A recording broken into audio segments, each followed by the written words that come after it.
I still remember that summer. Not because of any fireworks or grand vacations, but because of a bench. A simple wooden bench by a quiet lake, and the girl who sat on it. It's strange the way certain places hold emotions, like they absorb the laughter, the silence, the longing.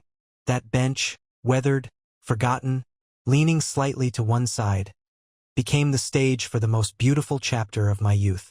I was 17, shy, quiet, a kid who blended in with the background, never really seen, never really asked to speak. I liked it that way. Books were my best friends. My world was made of pages, sketches, and stolen hours under trees with my headphones in. I didn't chase popularity. I didn't chase anyone, really, but that summer something changed. It started on the first day of June. School had just ended, and like always, I wandered to my favorite spot. A lakeside path shaded by tall trees, ending in a bench facing the water. It was my haven, my solitude, but that day, someone was already sitting there. A girl.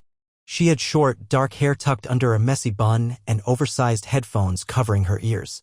Her sneakers were unlaced, one foot lazily swinging. She stared at the water like it held answers she couldn't quite reach. I almost turned around, but something in the way she sat, still but not frozen, made me pause. So I walked up quietly and sat on the far end of the bench. She didn't even flinch. We sat like that for maybe 20 minutes. Not a word exchanged. Not a glance. And yet I felt something shift inside me. Like the lake had welcomed someone new into its quiet world and I was being asked to share. The next day she was there again. Same headphones. Same distant gaze. I sat again. No words. By the third day she turned to me and smiled faintly. That was the first time I noticed her eyes, green, sharp, like forest leaves kissed by sunlight. "You always come here?" she asked. I nodded. "Yeah. It's peaceful." She smiled. "Exactly." She told me her name was Mira. She had just moved in with her aunt for the summer. Her parents were separated, going through the messy motions of divorce. "I needed a break," she said. "A place to breathe." I didn't ask questions. I just listened, and she seemed to like that. Days turned into weeks, and slowly, our silences turned into conversations. We talked about books, music, stars. She had this way of describing things that made them feel more, like the stars weren't just balls of gas, but ancient storytellers lighting up the sky just for us.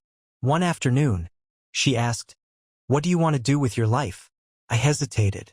"Maybe art," I said. "I like drawing, but I don't know. It's not practical." She frowned. "Since when does dreaming have to be practical?" That stuck with me. She made me want to believe in impossible things. One afternoon, I showed her one of my sketchbooks. She flipped through slowly, carefully. When she reached a drawing of her sitting by the lake, the one I'd made the very first day, I saw her eyes widen. "You drew me." I nodded, a little embarrassed. She didn't laugh. Didn't tease. She looked up at me and whispered, "No one's ever seen me like that before." From that day on, she brought her camera. Mira was into photography. She loved capturing candid moments, the ones people didn't know were beautiful until someone froze them in time. So we traded sketches for photos. She captured me laughing when a duck stole my sandwich. I sketched her squinting at her camera with her tongue sticking out. We were becoming something. Something fragile. Something beautiful. Then, one rainy afternoon in July, we ran for cover under a tree. She was soaked, hair dripping, clothes clinging to her. She laughed like a storm, loud, wild, free. "I love the rain," she said. "It washes everything." And then she looked at me. Really looked. Before I could think, before I could breathe, she leaned in and kissed me. It wasn't dramatic or choreographed. It was soft, real. The kind of kiss that leaves your heart thudding like thunder and your mind too stunned to speak. Afterward, we just stood there, silent, the rain still falling. And in that moment, I knew this wasn't just a summer thing. At least not for me. But time, it doesn't wait. By early August, I noticed her getting quieter. One day, as we sat on the bench, she said, "I leave in 2 weeks. Back to the city. Back to real life." I tried to hide the lump in my throat. "Do you have to?" She nodded slowly. "My parents want me back. There are things I need to face." I didn't know what to say, so I didn't say anything. That night, I wrote her a letter. For pages of messy handwriting and raw feelings. I told her everything. How she changed my life, how she made me believe in myself, how I'd never forget the sound of her laugh or the way she looked at the stars like they were old friends.